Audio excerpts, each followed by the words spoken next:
Dans le reste de l'actualité, en Île-de-France, la grève des hôtesses de l'air et des stewards d'Air France n'a pas trop bouleversé pour l'instant. En tout cas, les départs prévus par la compagnie aérienne, 87% des vols ont été assurés ce mercredi.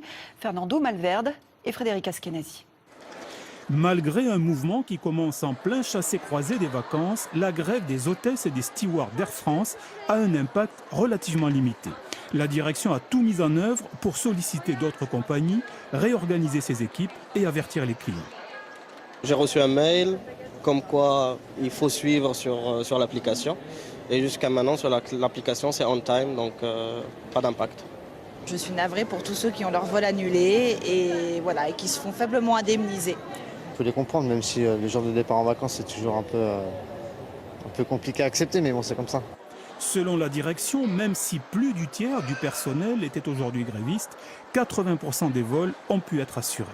Au final, la grève pourrait coûter plusieurs dizaines de millions d'euros à l'entreprise. On est sur une grève d'une semaine, donc d'une longueur totalement inédite, au pic de l'été, ce qui est là aussi inédit, pour des motifs qui nous paraissent extrêmement faibles par rapport à l'enjeu économique et par rapport à nos passagers de ce mouvement. La grève porte sur l'accord d'entreprise qui gère les salaires et les congés des 13 000 personnels navigants.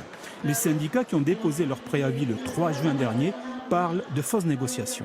Ce qui serait intéressant, c'est de poser la question à la direction, à savoir depuis quand elle a décidé de ne pas négocier. Nous avons des demandes qui sont raisonnables, qui sont modérées, qui correspondent à ce que nous vivons déjà. Nous demandons seulement plus de garanties dans le futur. Pour l'instant, aucune négociation n'est envisagée pendant le conflit. Les vols d'Air France connaîtront donc des perturbations jusqu'au 2 août prochain.